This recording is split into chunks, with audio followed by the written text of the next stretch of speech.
একটা ছোট পাখি ছিল যে আকাশ দেখত কিন্তু উড়তে ভয় পেত। প্রতিদিন সে গাছের ডালে বসে সব পাখিদের উড়তে দেখত। সবাই উড়ে উড়ে মেঘের সাথে খেলা করে, সে শুধু ভাবত আমি উড়তে পারবো না। একদিন ঝড় হলো, গাছপালা বাতাসে দুলতে লাগলো। পাখিটা তার ডাল শক্ত করে ধরে রাখল। ভয়ে তার বুক কাঁপছিল। ঠিক তখন এক বৃদ্ধ পাখি তার কাছে এসে বলল, ভয় মানে থেমে থাকা নয়, ভয় মানে চেষ্টা করার সময়। ছোট্ট পাখিটা বলল, আমি পড়ে যাব। বৃদ্ধ পাখিটি তার কথা শুনে হাসল। পড়া মানে শেষ নয়, পড়া মানে শেখা। ঝড় থামল, আকাশ পরিষ্কার হলো, রোদ হাসল। তার কাছ থেকে মাটি অনেক দূরে।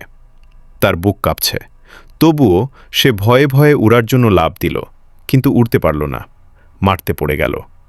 ব্যথায় চোখে পানি চলে আসলো, কিন্তু তার মনে পড়ল বৃদ্ধ পাখির কথা।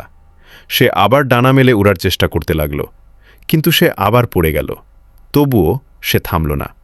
দিন গেল, রাত গেল। সে প্রতিদিন চেষ্টা করতে লাগল, কখনো পড়ে যায়, কখনো উঠে দাঁড়ায়। চেষ্টা করতে করতে একদিন সে আকাশের অনেক উঁচুতে উঠে যায়।